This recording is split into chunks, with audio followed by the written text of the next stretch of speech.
Então, expansão para nós era abrir escola.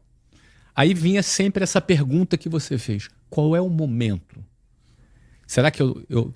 Porque se você abrir mais rápido do que deveria, tu pode quebrar.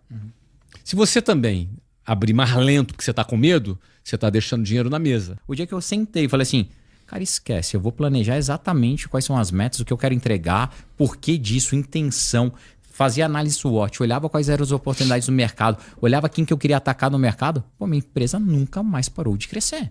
Aí sobre o lance de tá perto do core, ou qual que é o cara que faz em leque, como isso é que que ele vai tentando fazer expansão, um momento de expandir errado.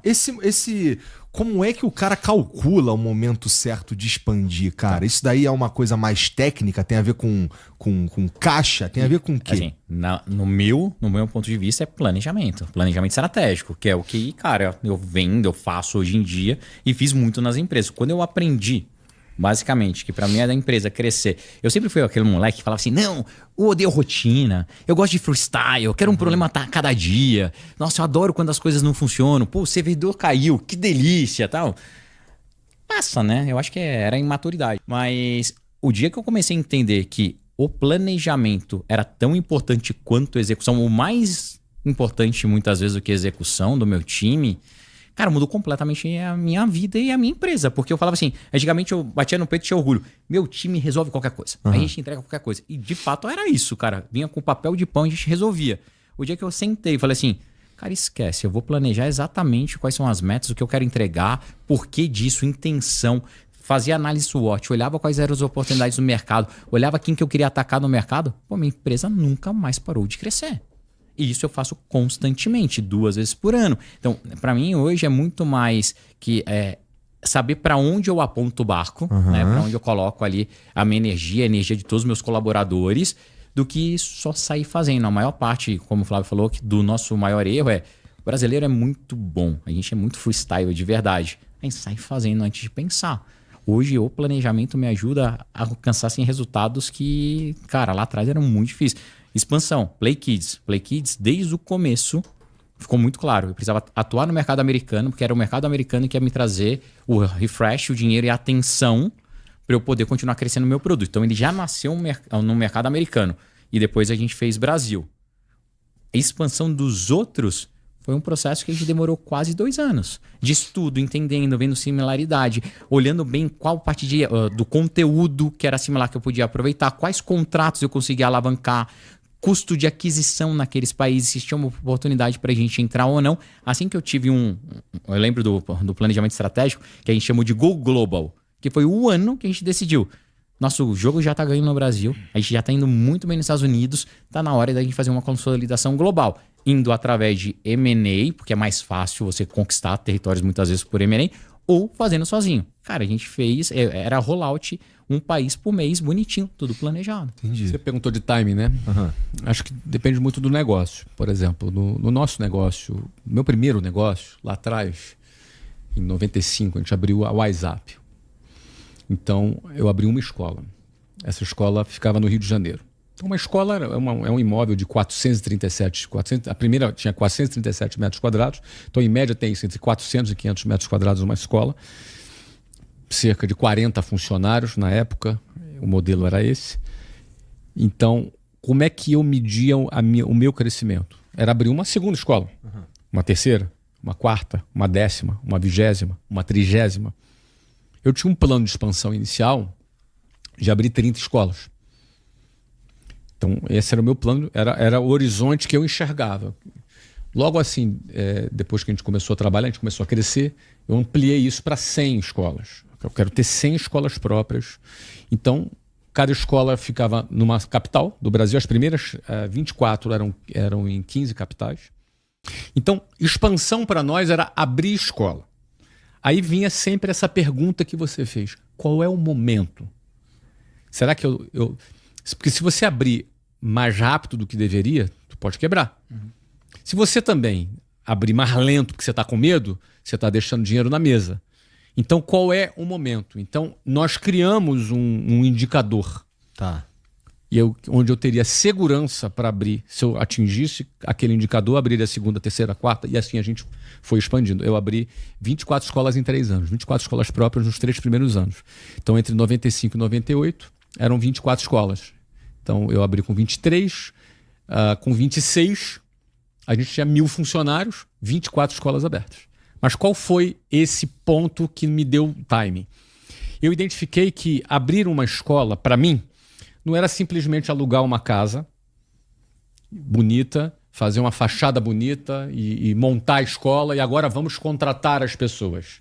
Isso não é abrir uma escola. Antes de abrir uma escola, eu precisava ter a equipe que ia trabalhar nessa escola. Então, uma escola... Quando que tu sacou isso? Quando tu fez merda? É porque eu já tinha dirigido 4 escolas. Eu trabalhei 4 anos num curso antes de abrir a WhatsApp. Então, eu já tinha sacado isso, entendeu? Tá. Então, tu não precisou fazer a merda. Não, eu não precisei fazer merda ali. Tá. O que aconteceu, Igor? Então, a escola tinha 4 departamentos. Departamento comercial, operacional, ensino e administração /financeiro. 4 departamentos. Então, esses 4 departamentos, o departamento comercial tinha o trabalho de trazer novos alunos. Departamento operacional fazia o onboarding e fazia o acompanhamento, era o CX do negócio. Departamento de ensino era ensinar inglês. Você foi professor de inglês, não é? E o departamento administrativo financeiro é que fazia a gestão financeira e de RH da unidade. Pronto. Cada escola funcionava com uma web separada. Exatamente. Então, o que eu precisava ter? Eu precisava de um gerente comercial, um gerente operacional, um gerente acadêmico e um gerente administrativo. Então, se eu tivesse esse time formado, meu irmão, eu posso abrir a escola em qualquer lugar do Brasil que ela vai dar certo. Então, o que eu entendi? Antes de eu ser um curso de inglês, eu preciso ser uma escola de formação de gerentes. Isso é muito interessante. Eu preciso ser uma escola de formação. Então, eu tinha um modelo em que os vendedores tinham todo um plano de carreira já pré-definido. Se ele batesse metas, ele ia crescendo, ele ia sendo promovido. O primeiro cargo dele ele era um vendedor júnior, depois vendedor pleno, depois um vendedor sênior, depois ele era um supervisor, depois ele era um gerente júnior, depois ele era um gerente pleno, depois ele era um gerente sênior, depois ele era um diretor. Uhum. Então ele tinha esse plano de carreira. Então você imagina que o cara foi contratado como vendedor e aí apresentava um plano de carreira para ele. Meu irmão, se tu bater as metas, você vai crescer, aí o salário aumenta, aí tu vai ganhar dinheiro, aí... Ou seja, o cara pensava assim, cara, minha vida tá resolvida aqui. Nesse negócio. Aí ele ralava pra caramba pra bater as metas e ia vendendo. Agora, tu contratava... A cada 200 vendedores que você contratava, um conseguia chegar gerente. Então eu fazia esse funil para formar gerentes. Então eu tinha que formar gerente... Aí tinha esse mesmo funil em todos esses departamentos. Na hora que eu tivesse 4 gerentes, cada um desse departamento, disponível para mim, pronto, agora eu vou lá e abro uma filial. Entendi. E aí... Depois que eu abri a segunda filial, esse processo era aplicado nas 2. Eu tinha 2 escolas formando, replicando. Quando eu tinha 10, eu tinha 10 escolas replicando. Aí daqui a pouco eu tinha 10 gerentes comerciais disponíveis, 10 gerentes financeiros disponíveis, 10 gerentes acadêmicos, 10 gerentes operacionais disponíveis. E aí eu ia abrir uma filial nova. Qual era a equipe que ia assumir? Os melhores. Aí eles competiam entre eles para que os melhores de cada setor abrissem a próxima escola. Em outras palavras... Cada vez que eu abri uma nova escola, eu tinha gente disputando para viajar, para mudar de cidade, para eu abrir e expandir o Brasil. Então, no final das contas, a gente criou um exército de moleque. Era tudo garotada de 22, 23, 24 anos.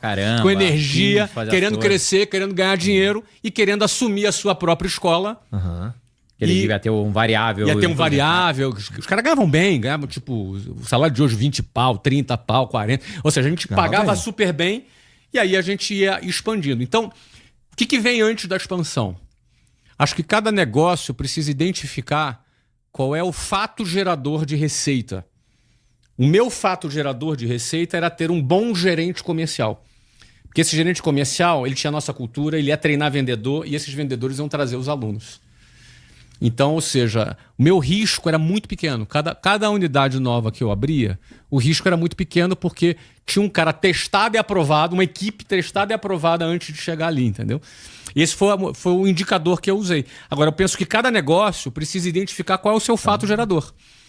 E criar esse indicador. Sabe quando a gente